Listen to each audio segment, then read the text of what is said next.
কখনো কখনো মানুষকে মানুষ বাঁচায় না, একটা নীরব প্রাণ বাঁচায়। রহিম চাচার ঘরে একটা দেয়াল ঘড়ি আছে। ঘড়িটা চলে, কিন্তু কেউ শোনে না। স্ত্রী মারা যাওয়ার পর 7 বছর ধরে তিনি প্রতিদিন 2 কাপ চা বানান।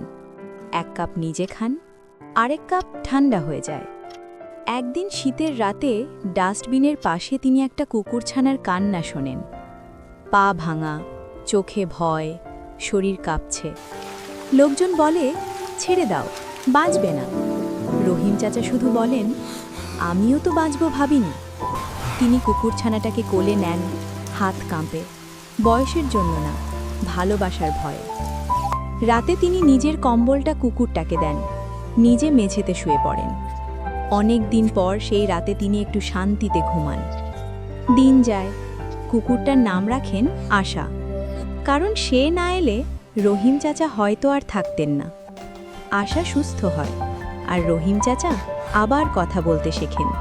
কারণ কেউ তার কথা মন দিয়ে শোনে, লেজ নাড়ায়। একদিন রহিম চাচা স্ট্রোক করেন, মেঝেতে পড়ে থাকেন।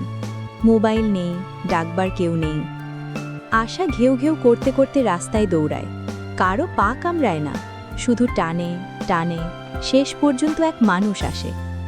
লোকটি রহিম চাচাকে হসপিটালে নিয়ে যান। হাসপাতালে একমাত্র সঙ্গী কুকুর। রহিম চাচা বাঁচেন।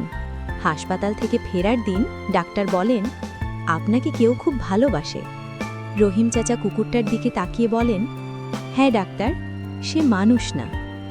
রহিম চাচা আর আশাকে দেখা যায় একসাথে নামাজের আজানের সময় বসে থাকতে। আজানের শব্দে কুকুরটা চুপ, আর রহিম চাচার চোখে জল।